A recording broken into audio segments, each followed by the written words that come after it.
failed to maintain your lane to 6 different times, yeah? Alright. And then it's, to be honest with you, it smells like a dispensary in your car. So when was the last time you smoked marijuana? I've smoked it for 6 months. So no marijuana in 6 months. Do you have marijuana in the car? Is that why it smells that way? All right. You're going to be placed under arrest tonight for the suspicion of driving under the influence. What's wrong with your hand? You know, sir. Good, how are you? Good. You have your license, registration, insurance on you? Got your insurance and registration? No. Nope. No. Any weapons or anything in the vehicle? No. You pulling over because I'm speeding? Yep. There's the registration. All right, I think my boss already explained to you that this is a citation for the reckless driving. 1 in the morning, Scottsdale Road. A Rolls-Royce weaving in and out of lanes, flashing lights, handcuffs, a mugshot. This is the reality that Dillon Brooks, the most polarizing player in the NBA, woke up to on March 6, 2026. And if you think this is just another DUI story, you are completely missing what is actually happening here. Because this arrest didn't happen in a vacuum. It happened to a guy who has been walking the absolute edge of this league's patience for years. And now, the NBA, the Phoenix Suns, and every future employer are all looking at the same question. Is Dillon Brooks more trouble than he is worth? What actually happened? Officers clock a car swerving 6 times across lanes. They pull over the driver, who turns out to be Brooks, rehabbing a broken hand while his team fights for playoff position. The car smells intensely of marijuana. Brooks says he hasn't touched anything in 6 months. The breathalyzer confirms 0 alcohol. And still, the handcuffs went on. He was booked, photographed, and released from Scottsdale City Jail by 3:30 a.m. 2.5 hours. No formal charges filed yet. The prosecutor's office decides what comes next. What did Brooks do the following morning? Posted workout clips on Instagram. No statement, no acknowledgement, just training footage. That tells you everything about Dillon Brooks' relationship with accountability. People keep dancing around it, so let's just say it directly. The NBA has seen this movie before. Different players, different offenses, same slow-motion unraveling of a career that should have been untouchable. Morant was supposed to be one of the 5 best players in basketball, a generational athlete, the face of Memphis, a player so electric that the league actively built marketing campaigns around him.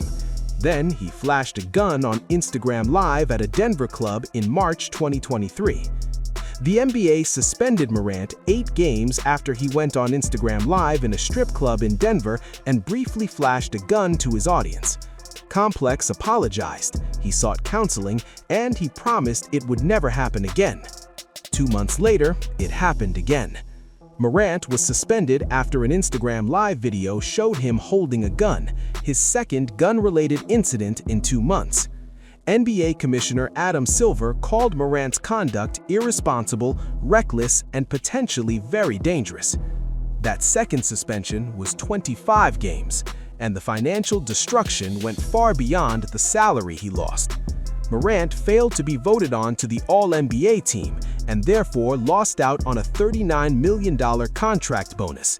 He has lost nearly $50 million in pay already from these incidents. Then there's Miles Bridges, coming off a 20-plus point season, headed for a $100 million contract as a restricted free agent. And then, Bridges was charged with felony domestic and child abuse stemming from an alleged assault on his partner that happened in front of their children. He pleaded non-contest to a felony charge and was sentenced to 3 years of probation. The NBA handed down a 30-game suspension. He lost an entire season. He lost the $100 million deal. He came back on a 1-year, $7.9 million qualifying offer, a fraction of what he was worth before that night.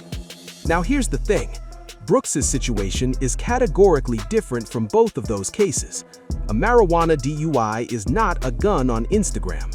A marijuana DUI is not felony domestic violence. These are not equivalent acts.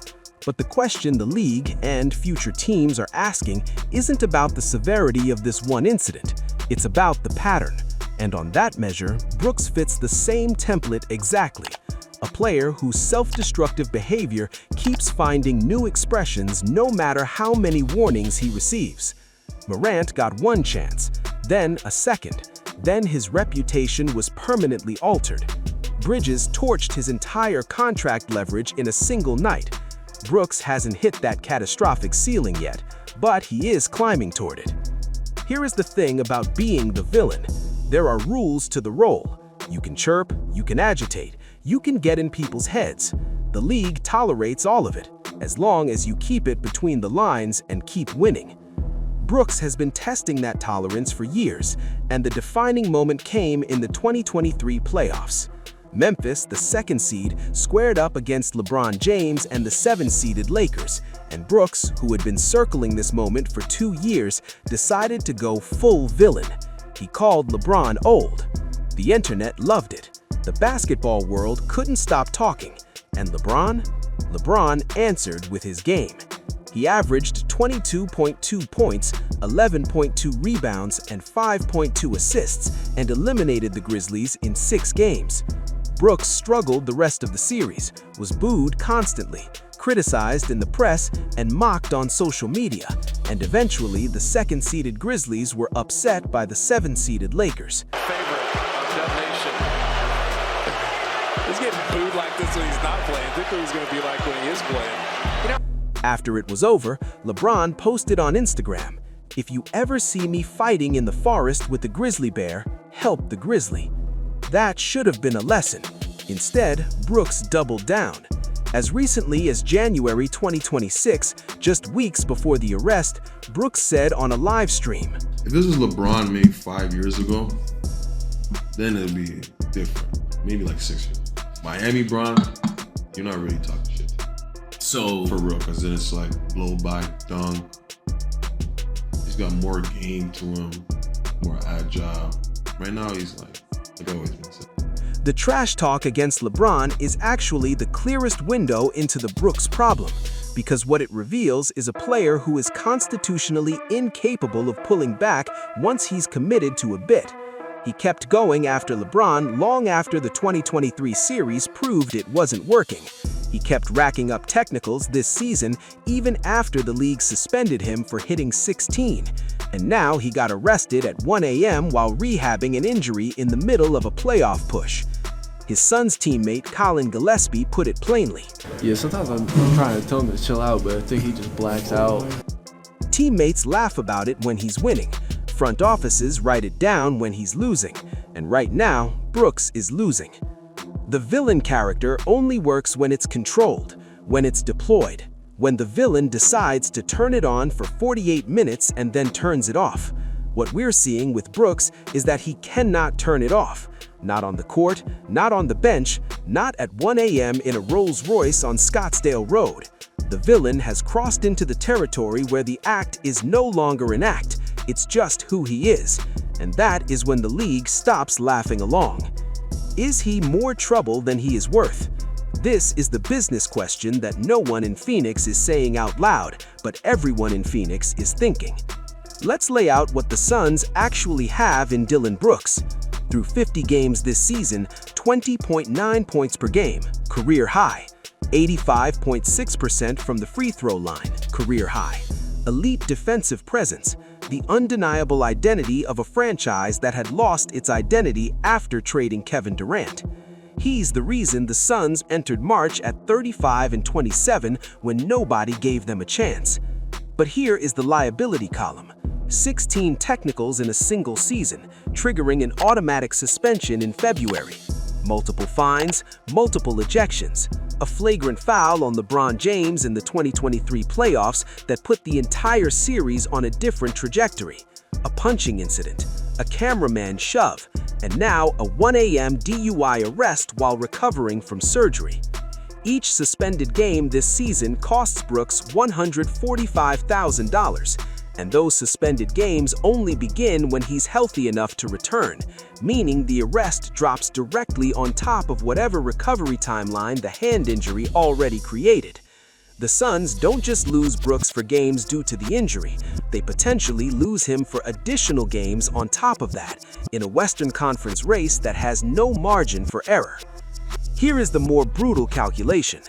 Brooks has 1 year left on his contract after this season, a final year paying him just under $20 million.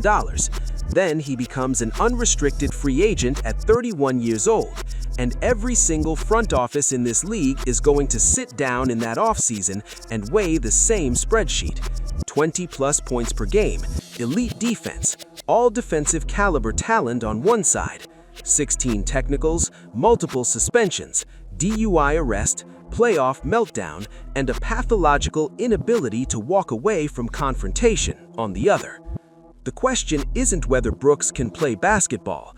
The question is whether the cost of managing Brooks in suspended games, in league fines, in locker room disruption, in PR fires starts to eat into the value of what he actually produces on the floor. Ja Morant cost his team $50 million in potential earnings and a full season of effective basketball. Miles Bridges cost his team an entire season and the leverage of a $100 million contract negotiation. Neither one of those players intended to become a liability. Both of them woke up one day and realized the damage was already done. Brooks isn't at that level yet, but the trajectory is unmistakable, and every general manager in this league can read a trajectory. The numbers tell one story, the locker room tells another. While the league office calculates suspensions and front offices run liability spreadsheets, the people who actually suit up next to Dillon Brooks every night had a completely different reaction. The morning after the arrest, Brooks showed up. He worked out, he apologized to his teammates directly, and Suns guard Colin Gillespie faced the cameras after the game and said exactly what the locker room was feeling. Obviously, we woke up to it this morning and just hate to see it for him, but he's a human. We're all humans. We're not above anybody else, and we all make mistakes. He knows that. He owned it, apologized to the team, but we got his back, you know what I'm saying? That quote matters more than people realize. Brooks didn't hide. He didn't let it fester. He walked into that locker room, looked his teammates in the eyes, and owned it. In a league where accountability is often performed for cameras rather than practiced behind closed doors, Brooks handled the internal fallout the right way. Gillespie went further, putting the whole situation into a perspective that rarely makes it out of locker rooms. You know, he's just in the public eye much more than any other regular human being, so that stuff goes on every day, and you just don't hear about it from other people because it's not Dillon Brooks per se, so it doesn't make it right. We're just happy that he's okay, nobody else was hurt. That last part is the real point. It doesn't make it right. Gillespie didn't excuse it, he contextualized it. And the distinction matters, because the conversation around Brooks has become so wrapped in the villain mythology that people forget there is a 28-year-old human being at the center of it, who showed up to practice the next morning, got his work in, and apologized to his teammates face-to-face. That doesn't erase the arrest. It doesn't close the legal case. It doesn't make the 16 technicals disappear or reverse the pattern that front offices are tracking. But it does tell you something about who Dillon Brooks actually is when the cameras aren't rolling. Legally, this takes months to resolve. The blood test results will determine whether prosecutors file charges. A first-time marijuana DUI in Arizona most likely means fines and probation, not a career-ending conviction. The NBA side, based on precedent, 1 to 2 games when and if there's a conviction. Those games cost $145,000 each and stack on top of the injury absence that already has him sidelined. Phoenix will stand behind Brooks publicly. They have no choice. He's on a fully guaranteed deal, and he is their most important player. But standing behind a guy and trusting a guy are two different things, and every incident like this one makes the trust conversation harder. First-year Suns coach Jordan Ott called Brooks the ultimate competitor and said his team follows his lead. That's coach speak. What it actually means is that when Brooks is locked in and channeling the intensity correctly, the whole team follows. And when Brooks is blacking out, on the bench, on the road at 1 a.m., in the face of LeBron James, the whole team absorbs that energy too. Dillon Brooks is coming back to that court. The Suns need him. The NBA is not finished with him. The DUI alone does not end this career. But here is what this arrest actually represents. It is not an isolated incident. It is the latest data point in a pattern that stretches back nearly a decade. And patterns don't lie. Morant didn't think one Instagram Live would cost him $50 million. Miles Bridges didn't think one night would cost him a $100 million contract. And Dillon Brooks probably didn't think 1 a.m. in Scottsdale would end up as a chapter in the story of whether he ever gets another big contract in this league. He has 1 year left to prove the talent outweighs the chaos. 1 year to show that the version of Brooks that was averaging 20.9 points and locking up the best player on any given night is the real Dillon Brooks, and the rest is just noise. If he can't do that, if another incident drops in that final contract year, then it won't be a DUI that ends the villain's story. It'll be the simple math of 30 general managers deciding that all that talent, every point, every stop, every trash talk moment, just isn't worth what comes with it. How long before that math catches up to him?